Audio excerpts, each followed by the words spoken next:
So it's been about 6 months since Uber launched their 180 days of change, and we finally got to see a tipping option on the Uber app amongst many other things. So Harry here with the Rideshare guy, and I run a blog, podcast, and YouTube channel for Uber and Lyft drivers, if you're not familiar with me. And today I'm going to be chatting with UberMan, who also runs a super successful YouTube channel for Uber and Lyft drivers and has closely been following 180 days of change. Today we're pretty much going to go over pretty much our thoughts on what we thought about the 180 days of change. You know, have things really changed at Uber, the good, the bad, and really give an honest opinion and our feedback, what we've been hearing from drivers and what we've been experiencing ourselves. So Uberman, you want to say hey over there? What's going on, everybody? Here, Harry, thank you for having me. I certainly appreciate the opportunity. Cool, yeah, and thanks for coming. And I think we'll be posting this on each of our respective YouTube channels. So if you guys haven't checked out Uberman's channel, if you're one of my subscribers and you haven't checked out Uberman's channel, I'll leave a link in the show notes where you can do that. And if you're one of Uberman's subscribers and you like what I have to say and you want to see more of what I have to say, you can go check out my channel, but no pressure. And, you know, I think that we're just happy to both be on here. And, you know, we both obviously are drivers ourselves and care a lot about drivers. And I think that that's the perfect place to start because this 180 days of change is really all about improving the driver experience. So, I mean, Uberman, do you want to explain what the 180 days of change is real quick before we start discussing it, just to anyone who's been living under a rock for the past 6 months? Yeah, well, the 180 Days of Change initiative was designed to improve the driver experience. It was, number one, intended to help streamline the experience within the application itself. And primarily, I think it was really supposed to assist drivers in earning more money. And that's something we're definitely going to have to get into later because I think that they made a lot of changes that definitely did improve earnings for sure. But the whole process is an effort to retain drivers. I think they're running low on their available pool of drivers, and they realize that if they don't do something to increase driver retention, well, they're not going to be able to operate without drivers. So I think that's ultimately what 180 Days of Change was really about. Yeah, and I mean, I think it makes a lot of sense, right? Especially when you look at, right, I remember the week that the old CEO, Travis Kalanick, actually left or fired, resigned, whatever you want to call it. Wasn't that the same week that they actually launched the tipping function? And so it's sort of like, you know, Uber had all this terrible press in 2017, and then this 180 days of change seems like it was a clear response where Uber was like, man, we really screwed up on this one and we need to start treating drivers better. And so I guess I would say from that perspective, it at least seemed like it was coming from the right place. Would you agree with that, or what do you think? Yeah, I agree that on the surface, it would appear that everything was coming, you know, from the right place and for the right reasons. But I guess once you dig into it a little deeper, it makes you start wondering. But yeah, I'd agree with that. Yeah, and I mean, so we can start, you know, with the biggest, you know, sort of the headline announcement of the 180 days of change, which it was a while ago, 6 months ago. Seems like it was only yesterday, but right, Uber said that they were going to have a tipping option for drivers. And, you know, obviously this is something I know you've made a ton of videos about, I've talked a lot about. And, you know, I guess we'll start with, I never thought it was going to happen, period. Were you surprised at all when that tipping option came out, or did you think eventually they were going to add it? And like, what's your response been like so far with the tipping option? I figured that the tipping option would be added when the rates went up. So I was shocked. I was definitely surprised when the very first thing that came out was, hey, guess what? We have tipping now. Yeah, and I think that they kind of set the bar super high, which ended up maybe hurting them towards the end because some of the changes I thought at the end weren't as meaningful. But I mean, tipping was cool. You know, it's sort of course, as a driver, you think, okay, now we have this tipping option in the app, we're going to get tipped more. And we actually did this cool experiment on the blog a while ago where we were sort of trying to check if Uber was stealing tips. And long story short, they weren't. But the way we did it, we talked to a bunch of passengers. One of our writers actually talked to 20 different passengers and asked them to leave a tip and handed them $1. And it was cool because, well, it was good and bad. But the bad part was that we realized a lot of writers have no idea how to leave a tip. They didn't even know. And, you know, Uber doesn't make it super easy for you to find that tipping option either. So I don't know. What do you think about like the actual tip amounts that are being leaved or percentages? Well, that's actually something I did an interview with Aaron Schildkraut. He's head of driver product at Uber. And I talked to him about this, and his response to this very thing was, you know, they have a long way to go when it comes to improving the tipping feature within the app. Because the fact of the matter is the culture has always been don't tip. So that's the first obstacle that you have to overcome, and I suggested that you may do this by actually reaching out to passengers directly through the app or something, informing them, hey, it's okay to tip. We encourage you to tip. Um, I think the biggest issue is probably well, I'd say they're both huge issues. Number one, passengers are just not informed, and number two, they buried the they buried the ability to tip way back in the app. So a lot of people don't even realize how to do it, and and if you can find it, there are like preset numbers like $1, $2, $3, something like that. I don't know for sure, but you can do a custom tip. But yeah, there's not. You have to like click the letters. It's not a physical button that you can see. You have to actually tap it. A lot of people don't even realize it's there. Yeah, that's a good point. And I mean, I think that's really, honestly, I gave Uber a lot of credit for adding that tipping option because, now that we have it, we sort of, we can get pissed that we're not getting enough tips. But I think that if you would have polled drivers 7 months ago and asked them how excited they would be on a scale of 1 to 10 to get that tipping option, they probably would have been pretty happy. And now that we have it, I think definitely we're starting to see that, hey, Uber, maybe doesn't do the best job of showing passengers how to tip, encouraging passengers to tip. So I sort of, I think I did this article where I graded Uber on their 180 days of change, and I'll look right now and see what letter grade I gave them for the tipping section. I think I gave them a A- or something. I gave them an A- on that tipping option because I think the announcement of it was super cool and going to benefit drivers. But really from here, I think they really need to iterate it. When you compare Uber's tipping screen to Lyft's, like after you end a ride as a passenger on Lyft, it's like, boom, right there in your face. You have to leave a tip. Or not leave a tip, right? There's no getting around it. You at least have to make a choice. And I think Lyft drivers tend to see more tips. So I definitely think that we want to, I'm hoping that the 180 days of change isn't over. I want to see Uber launch this tipping option. Now they need to improve on it, Right. Well, the good news is I was informed that even though the 180 days initiative is over, they're not finished. 2018 is going to be a year that they focus more on innovation. So I believe we're going to see a lot of changes to the app. I'm not privy to what exactly they're going to be doing, obviously. And even if I was, I couldn't talk about it. But I think 2018, we're going to see a lot of improvements to the app. And I really hope that should be the first one. Yeah, you mentioned an interesting word. You said innovation. I mean, I think that's one thing that I've been thinking about is like, all right, Uber added a tipping option. Lyft's had that for 4 years, right? They added a 24-hour support line. I mean, that's hardly innovative, right? Like a lot of these features they're adding, one of the, negative responses I heard from drivers is like, so what? Why didn't they have this stuff before? Like, why are we giving them credit right now for adding all these features that they've just been lazy for the past 3 or 4 years? I think they added things like instant pay and destination filters in the past. But I mean, other than that, like I mean, there are a couple small things, but like, was there anything that you thought was really innovative in the 180 days of change? Any features or, additions or anything like that? I got a list right here. Let me double check because honestly, off the top of my head, I can't think of anything that I thought was just like, wow. It was kind of amazing that Uber actually did it, but nothing that I can think of that was nothing that I can think of as innovative. No. Yeah, and I mean, I think that's sort of the thing that this is a $70 billion company. All right, obviously in the past they didn't value drivers a ton. You could sort of tell that passengers always came first and foremost. So I think we have to give them a little time to kind of get back up to speed. But at a certain point, like you definitely want to apply pressure and sort of say, hey, all right, now is when we want to see the innovative stuff. We want to, like instant pay. Like drivers probably didn't even realize they needed that until they had the ability to do it. Destination filters, they didn't even know that was possible until Uber released it. So like those are the features that I really love and I want to see more of. I'm curious to know, you had this cool interview on your channel, which I'll definitely link to for people that can listen or watch your video interview with Aaron Schildkraut from Uber, who is super high up on the driver experience. I think he's like in charge of all the drivers, and I'd be curious to know more about that. Did you get any insight there, or sort of as far as what Uber's thinking on this 180 days of change? Do they feel like they hit a home run, or do you think they were like, all right, this is the first of many steps? This is the beginning. This is the tip of the iceberg.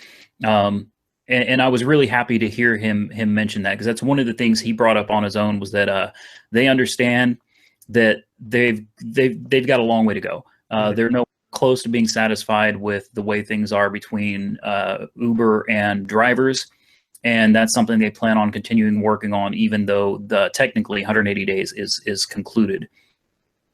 Yeah, okay. So let's talk destination filters, because this was one feature that I loved when they came out with 6 destination filters. I was like, holy, crap. This is awesome. I love destination filters. I use them all the time. You know me, I'm very strategic. I'm always like, I'm the guy always looking for hacks and shortcuts and how do we take advantage of the system. I know you have a couple good videos that are similar to that, but I think honestly, at the end of the day, drivers have to realize your Uber, nobody cares more about your money than you, right? Uber may consider you a partner, but at the end of the day, it's really on you to go out there and make the most amount of money, to employ the best strategies, to do whatever you need to do to save money, to make money. And so when those filters came out, I was like, man, this is pretty sick. This is pretty cool. We can now go out and use it. And it seems like, I made a joke in my article that drivers actually liked it so much. Apparently, they broke the system. And Uber said, so Uber gave drivers 2 destination filters originally, bumped it up to 6, I believe, in chapter 3 of 180 Days of Change. And after 3 or 4 weeks, they bumped it back down to 2 and said that it was causing excessive wait times. I noted in my article, I definitely didn't hear that from drivers, but I could understand that maybe they didn't notice that. But Uber says it caused a problem, and so they gave it to us and took it away. And I know that pissed off a lot of drivers. What do you think? Yeah, it absolutely did, and that is another one of the topics that was brought up when I did that interview, and that's the same thing I got told. I was told that they realized after that they originally tested it within a smaller group of people, and it worked out great, and then they launched it like nationwide, and then they realized they made a huge mistake because people were taking advantage of it a lot more than they did in the testing. And because of that, drivers that were getting the pings were having to go further because other people had their destination filters set. Passengers were having to wait longer. Drivers were having to drive further. Everybody was upset. But the interesting thing is like you, I followed 180 Days of Change. I posted videos as each one of them were released, and I didn't hear anybody complaining about it. So I'm not entirely sure what happened there. But from what I'll say, from what I understand, that interview has been a little while ago now, so I don't want to misquote anything. But from what I understand, that's something that they're looking at fixing. I don't know how they plan on doing that, but that's something they're looking at approaching it differently and then doing something else with it. Yeah, and I mean, I think if we think about it logically, right, it wouldn't make sense. If you're Uber, you give drivers 6 destination filters and you're like, oh man, they love this feature. Let's take it away, right? That doesn't make any sense. So it's, No. I've talked to some drivers, they think it's like a big conspiracy theory. I think that'd be pretty stupid of Uber to like give us destination filters and take them away just to piss us off.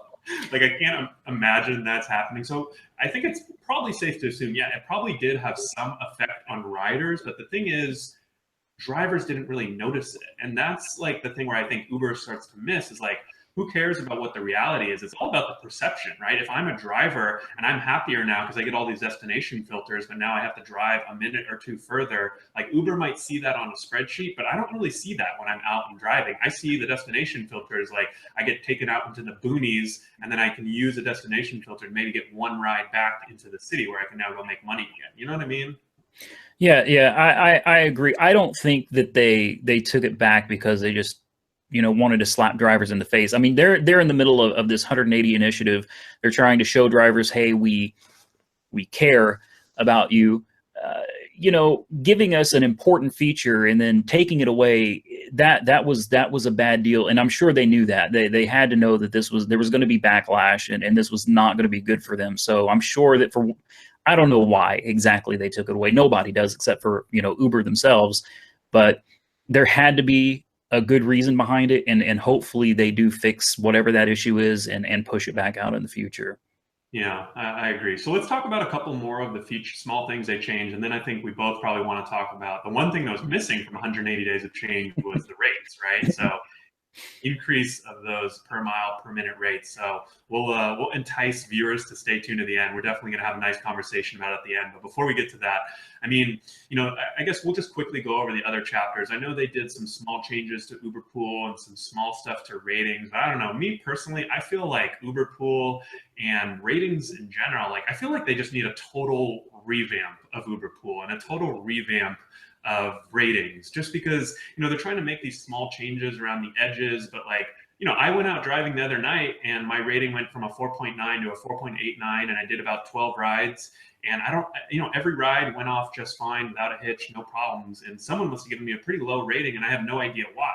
Now, obviously, it doesn't make a big difference when you're at 4.9 to 4.89, but it still like pisses you off. And you can imagine if you're a driver like on the cusp of deactivation and you're getting lower and lower ratings and you don't know what you're doing wrong and you don't know how to fix it, like that can be super frustrating, right? Yeah, absolutely.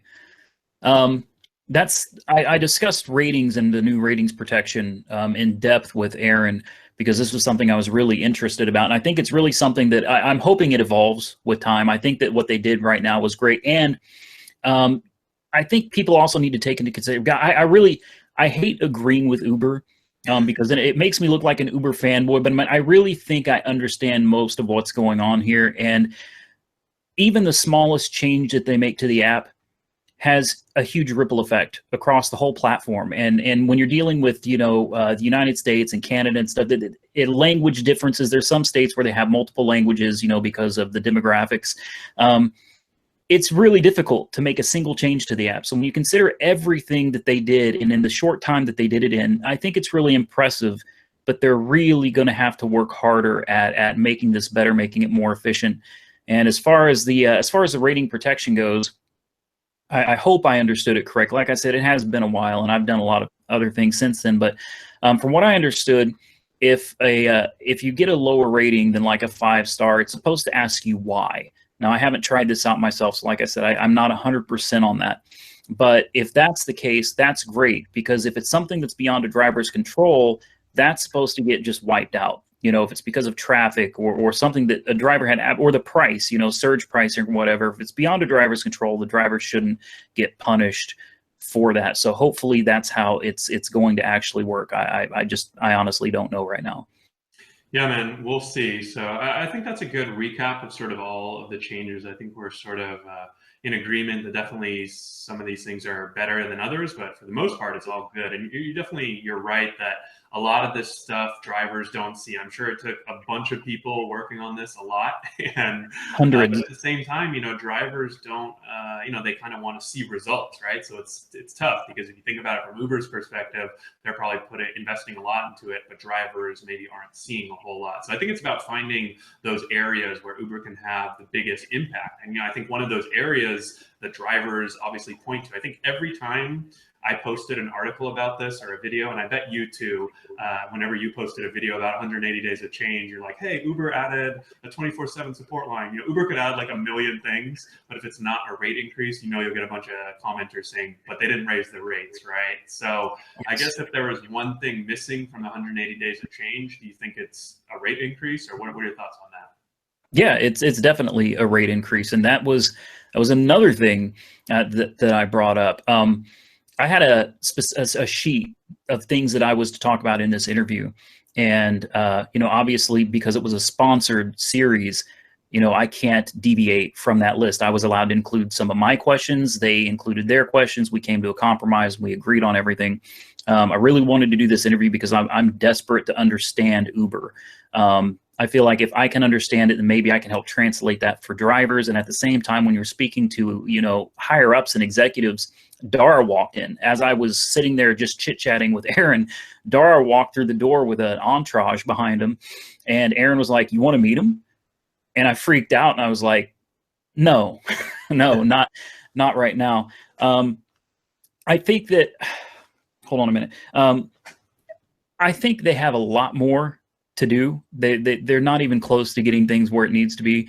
But God, I totally lost my train of thought there for a minute. What was the question? That's my It's I actually the apologize. of our video. I'm not even going to cut this out. So That's fine.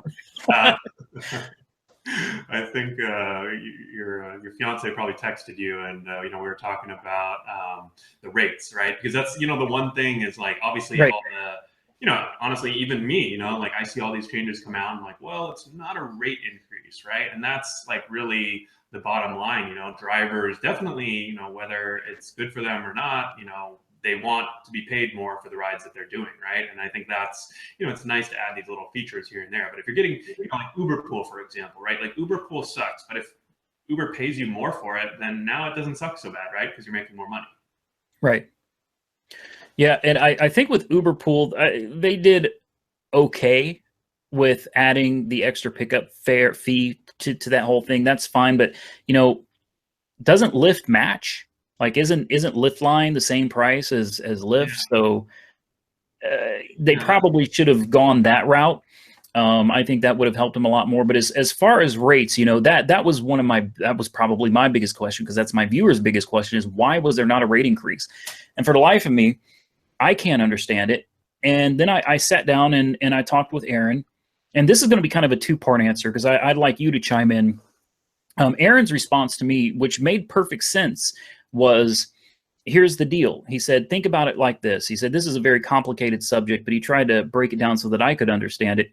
And he said, when it comes to rates, it's not as simple as just raising them. He said, because here's what happens. He said, when he first started, his first thing was, we need to increase rates, but that wasn't even an option, because if Uber increases the rates, then you're going to have an influx of drivers from other platforms, primarily Lyft, jumping over to Uber, which is going to take away any surge pricing. And if they've got that many drivers, they're not going to need Quest or anything like that either. So you're going to have a bunch of drivers on Uber that are probably not going to be very busy. So drivers are going to be losing money. But then on the Lyft side, you're going to have fewer drivers, which is going to put them into like surge or prime time, whatever the case may be. You're not going to have many drivers there, but you're going to have a lot of passengers.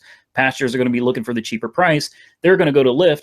Drivers are going to be on Uber, and it's going to screw up the entire marketplace. That's the way he explained it to me. And at face value, I was like, huh. It was like an epiphany. I was like, yeah, okay, makes sense. So what are your thoughts on that? I mean, so I guess what I would say is it's sort of like hard to trust Uber at this point, right? Because in the past they would say, oh, when we lower rates, drivers actually make more money, right?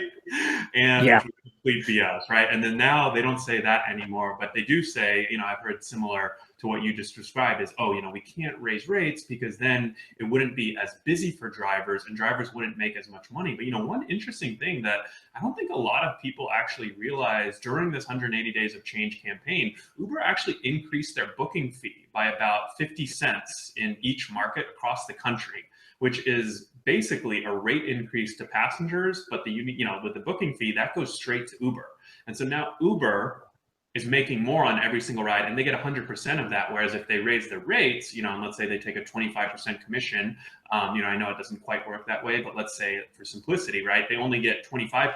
So if they raise it by $1, they only get a 25-cent increase. Whereas if they raise it by 50 cents, they get all 50 cents of that. So it's sort of like, I don't know what to believe at this point, and I don't give Uber the benefit of doubt, especially when it comes to rates, because I know for me as a driver, like I see what I see, and I talk to tens of thousands of drivers. I've never met a driver who says, "Oh yeah, I make more today than I did 3 years ago." And, you obviously see that when you're out driving. Maybe you're not quite as busy, but those rides that you're doing, you're getting paid less for going from point A to B, and that same ride a year ago was paying you more. So it's sort of like, I don't know, the perception is definitely that drivers are making less, and that's what drivers are saying. So, if the per mile rate is not a good indicator of how much drivers are making, like Uber needs to figure this shit out because they've been doing this for a while. Like drivers say they want more rates, and Uber is saying that raising rates won't help.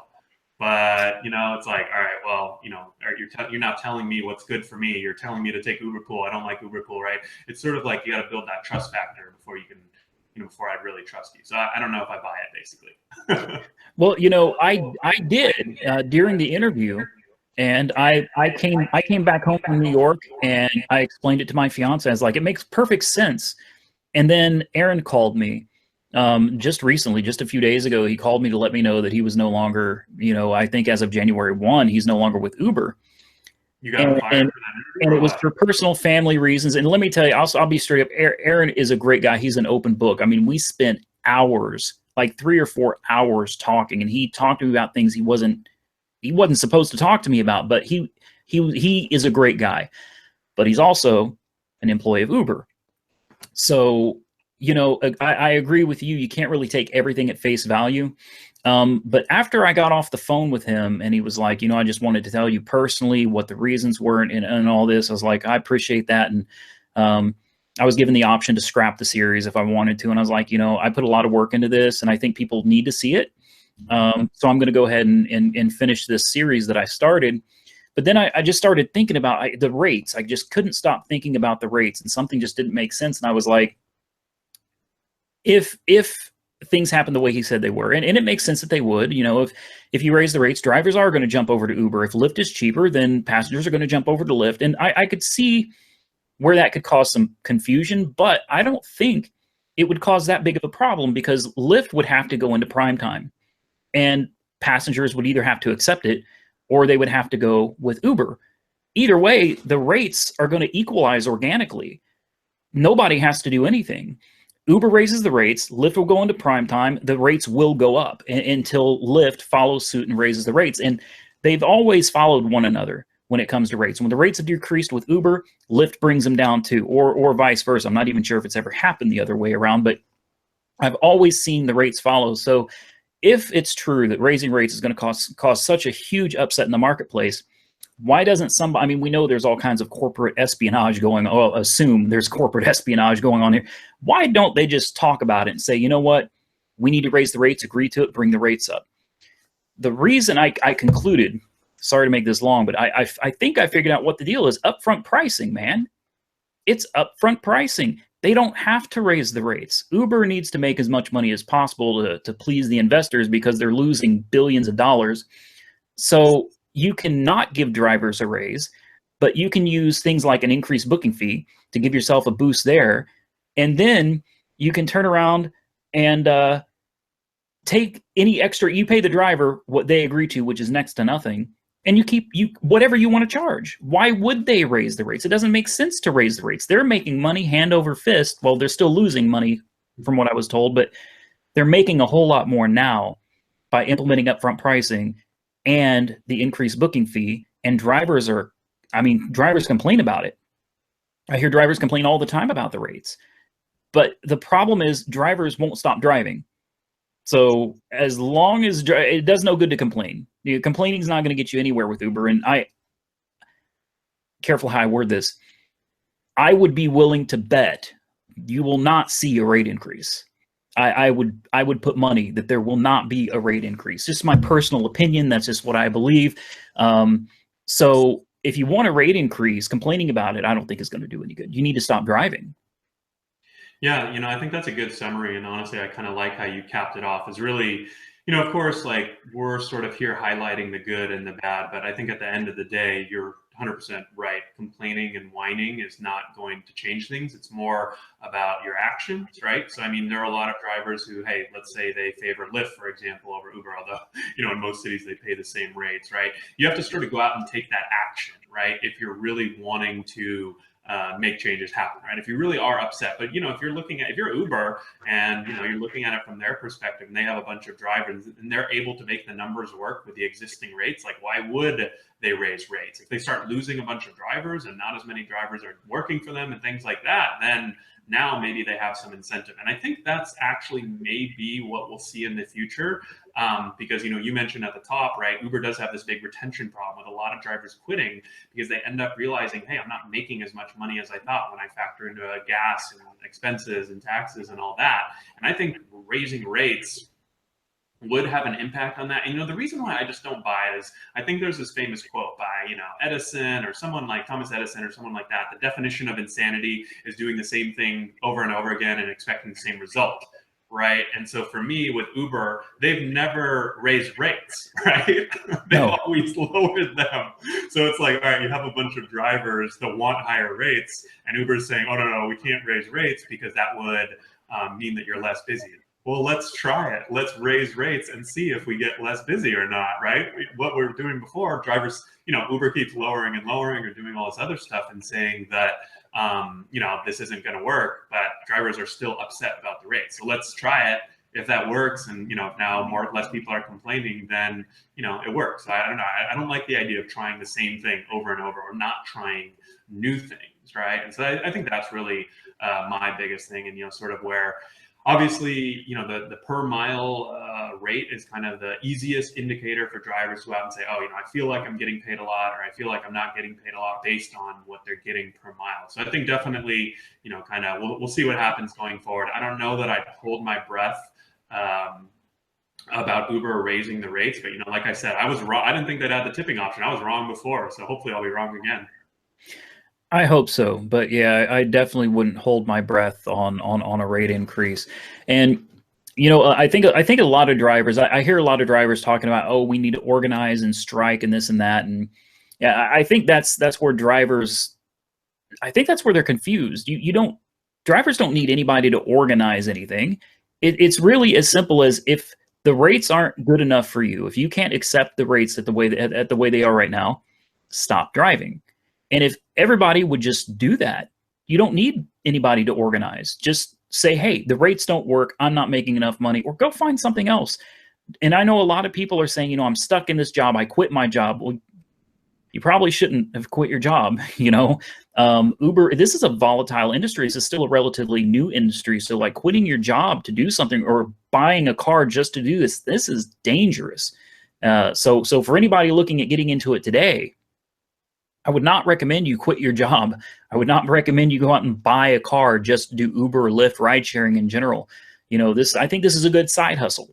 I think it's a great side hustle. A lot of people can make money doing it. A lot of people don't make money doing it. So it's one of those things you got to be really careful. And seeing as how it's so easy to get deactivated, just for a complaint, someone can say, hey, I smell marijuana, or this guy was drinking. A customer tries to get a free ride, you could lose your job. I don't feel like the rideshare industry is a place where you can comfortably quit your job and rely on this as a sole source of income. I mean, I used to feel it was, but I don't anymore. Definitely. No, that's good advice. And I mean, I think your channel and my channel is really similar in that respect. It's really all about saying, hey, we're not going to say you should or shouldn't drive for these companies. It's like, go out and do it, go out and try it. If you're able to make the numbers work, and, we'll help educate you to make sure you understand the insurance and tax components and all that. So you sort of know your true earnings. And at the end of the day, if it works well for your situation, keep doing it. And if it doesn't, don't. But I definitely, I know for me, I don't like to babysit people. So I'm not going to ever tell someone they should or shouldn't do something. I'm going to say, hey, if you want to do this, here's the best way to do it. Here's what I've learned. And, I think kind of wrapping things up with the 180 days of change, I would say definitely a step in the right direction. Nothing, they are sort of missing that rates component, and I hope that they consider it in the future. And I think that honestly, they may be forced to in the future, but in the meantime, there's a lot of opportunity for Uber and for drivers, because there's so much that they can change, and a lot's broken. And so that also, if you look at it half glass full, right, there's also a lot that can be fixed. So hopefully they'll sort of take this momentum and keep changing, keep improving things. I hope so as well. Cool. Awesome, Uberman. Well, thank you very much for, hopping on this with me. And, like I said at the top, if you guys are one of my subscribers and you haven't checked out Uberman's YouTube channel, you can probably just type Uberman into YouTube or Google and he'll pop right up. And you can do the same for me, the rideshare guy. And we'll leave links in the show notes of both of our videos. We'll post both of these videos on our respective channels. You guys can go check each other out. And if you have any questions, definitely feel free to leave a comment below. If you enjoyed the video, give it a thumbs up, subscribe to the channel if you like hearing what we have to say. And this was a lot of fun, so we'll definitely do it again in the future. Absolutely. I appreciate it, Harry. Thank you for having me.